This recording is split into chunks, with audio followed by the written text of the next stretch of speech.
Oui, merci. Débat d'orientation budgétaire, on y est. Vous avez repoussé tout ça. Hein. On vote le budget en mars, ça gratte le débat d'orientation budgétaire à Grenoble.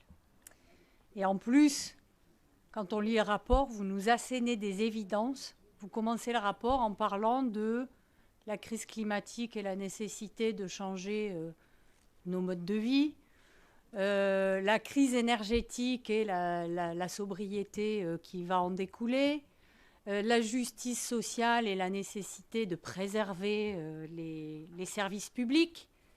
Quand je pense que vous avez été le premier à détruire les bibliothèques et qu'en plus vous osez dire que c'est le gouvernement qui sabre le service public, je reprends exactement votre intervention du début, qui sabre le service public, et vous parliez de cynisme. Ah, effectivement, on voit que vous connaissez la définition du mot, puisque vous l'employez plutôt bien. Donc en fait, vous avancez dans ce rapport des mantras consensuels, mais qui ici, dans cette Assemblée, ne va pas être d'accord avec vous sur le fait que, oui, il y a une crise climatique et qu'il faut faire quelque chose.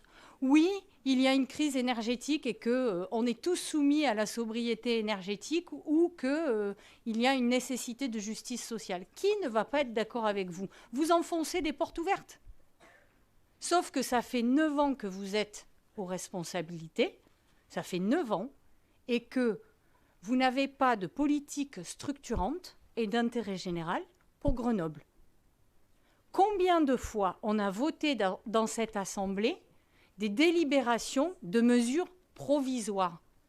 Vous dépensez de l'argent pour place aux enfants. On vous dit c'est moche, oui, non, mais ne vous inquiétez pas, c'est provisoire.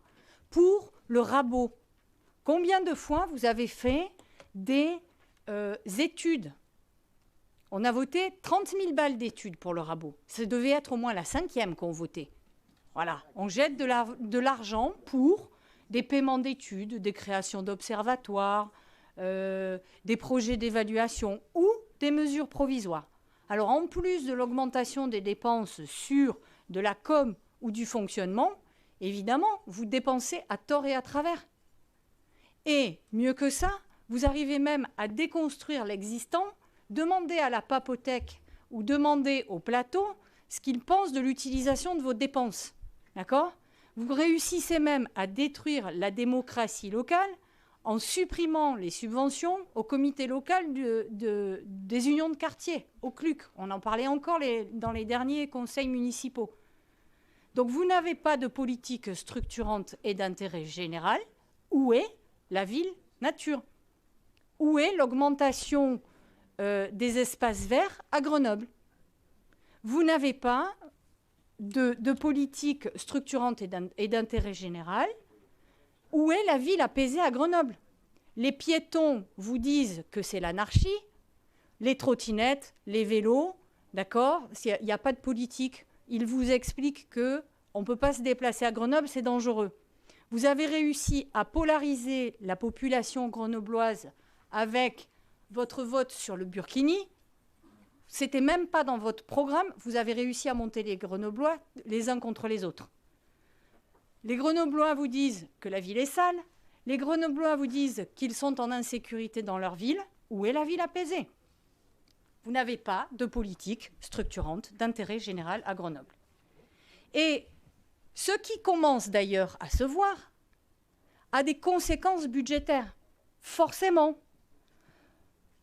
L'année dernière, quand on a voté le budget en 2022, on vous avait dit que votre budget était insincère.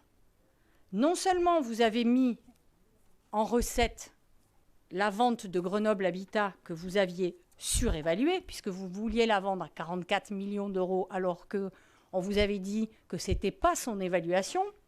Non seulement vous avez voulu la mettre à ce niveau-là du montant, à ce niveau-là d'évaluation, mais en plus de ça, vous l'avez mis en disant c'est la métro qui va racheter. Sauf que la métro, vous avez déjà dit qu'elle ne dépenserait pas 1 centime pour le rachat de Grenoble Habitat.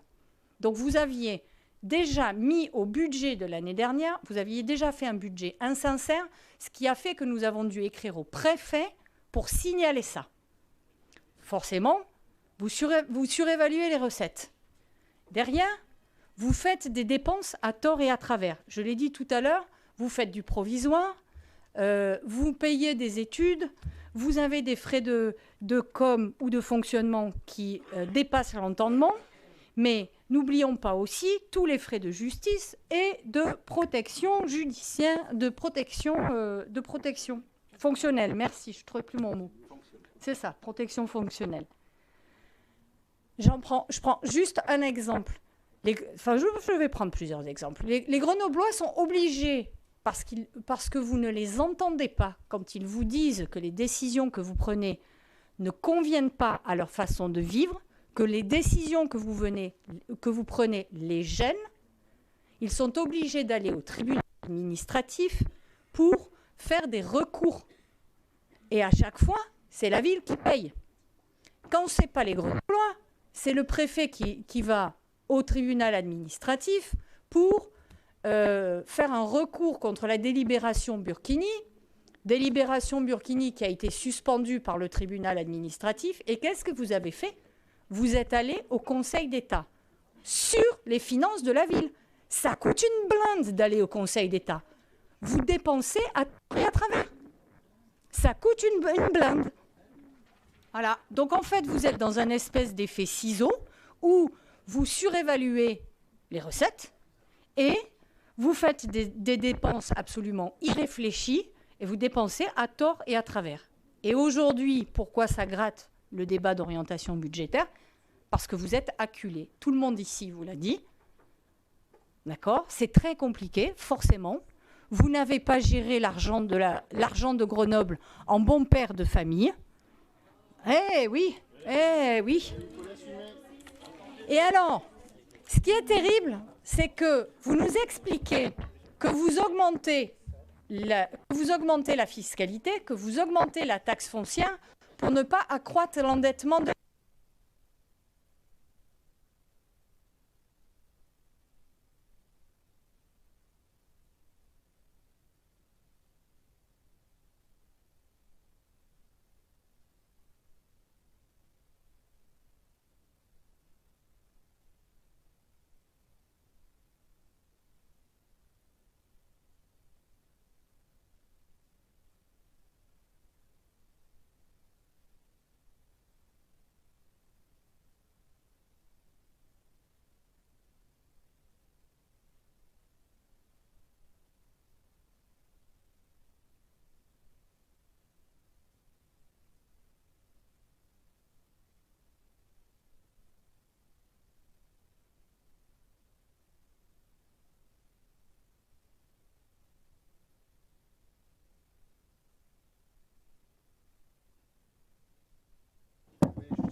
Visiblement, les oppositions, ce soir, on est à peu près d'accord. Donc, je pense que mon collègue sera d'accord de m'accueillir. Voilà. Tout ça pour vous dire que votre augmentation de taxes foncières, que soi-disant vous assumez en expliquant que c'est pour ne pas endetter la ville, mais en fait, vous avez réussi à faire les deux. Vous augmentez vous endettez la ville et vous augmentez la taxe. Voilà, c'est magnifique. Alors évidemment, en général, quand vous êtes acculé comme ça, ce que vous faites, c'est que vous accusez les autres. Donc votre premier bouc émissaire, c'est l'État. C'est la faute de l'État, sauf que vous oubliez que l'État a mis en place des mesures justement pour lutter contre l'augmentation, contre l'inflation, contre l'augmentation du prix de l'énergie. Voilà, tout ça, vous oubliez. Hein. Alors, quand ce n'est pas l'État, ça peut être aussi la métro. Vous aimez bien aussi taper sur la métro. Mais alors là, ce soir, vous nous avez quand même assez régalé. Vous nous avez dit que vous augmentez les impôts parce que c'est le GIEC. Celle-là, vous ne nous l'aviez jamais faite. Je dois dire que pour un écolo, dire que c'est la faute du GIEC pour laquelle vous augmentez les impôts, franchement, c'est magnifique. Tout ça pour dire, ben oui. C'est incroyable, mais il y a un moment donné, il faut ouvrir les yeux. Hein. Bref, tout ça pour dire que vous êtes acculés parce que vous n'avez pas géré l'argent des Grenoblois en bon père de famille, mais qu'à un moment donné, il faut écouter ce que les Grenoblois vous disent. Sortez de votre tour d'ivoire, La réalité existe. Vous ne pouvez pas continuer à gérer Grenoble en disant que la réalité n'existe pas. Ne gérez pas juste avec votre fan club, descendez de vos grands chevaux, d'accord, sortez de votre tour d'ivoire et écoutez ce que les Grenoblois vous disent. La réalité existe.